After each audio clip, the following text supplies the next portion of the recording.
Well, Gordon Brown has finally set the date for the general election. The general election at which New Labour is finally to be ejected. Well, that's the consensus of most of us anyway. Why did it take so long? Yes, I know that there's a tendency amongst voters to generally want to stick with the devil they know and not trust the Tories because they really did betray public trust, something chronic in the 90s. But New Labour was a class on its own. When it came to national destruction with an agenda, it was Labour.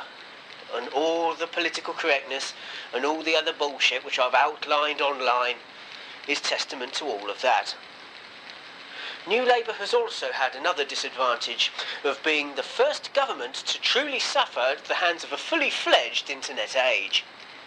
Yes, for all the years John Major was PM, the internet was about, but it was still in its infancy, its very early years, and it was only starting to mature in the form we know it today when New Labour swept to power in '97, and it kept on growing since.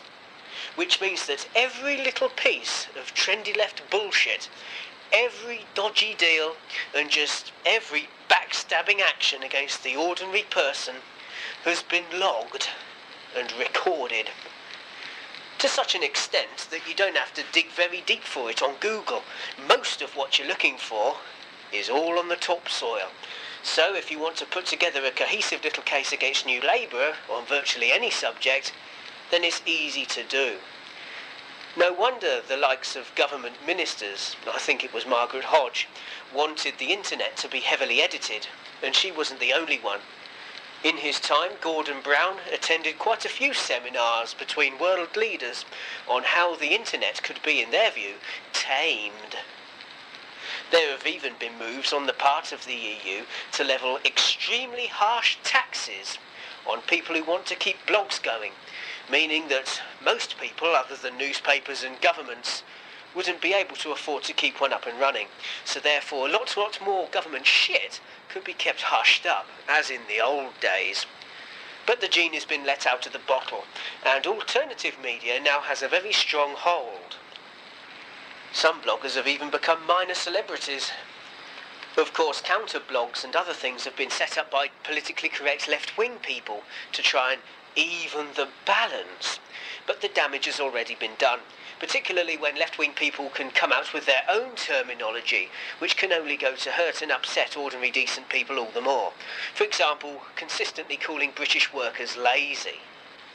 In fact, this internet freedom has given them the freedom to shoot themselves in the foot, because they feel free to say the kind of things the politicians wouldn't dare to, because they know it would be splashed right across the media front pages twice as much as it already is.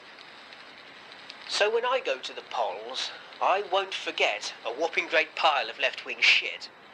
My bad memory doesn't help much, but there's been such a pile of atrocities committed by Labour that there's always going to be a handful of something.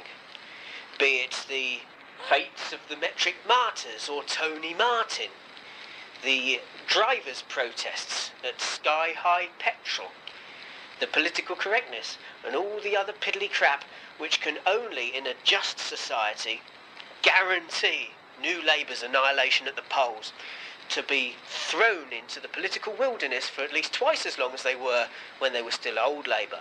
Because at least under old Labour, you may still have had a feeling in your back of your mind that just, they may have been working for the likes of ordinary people nevertheless, but in their own misguided way.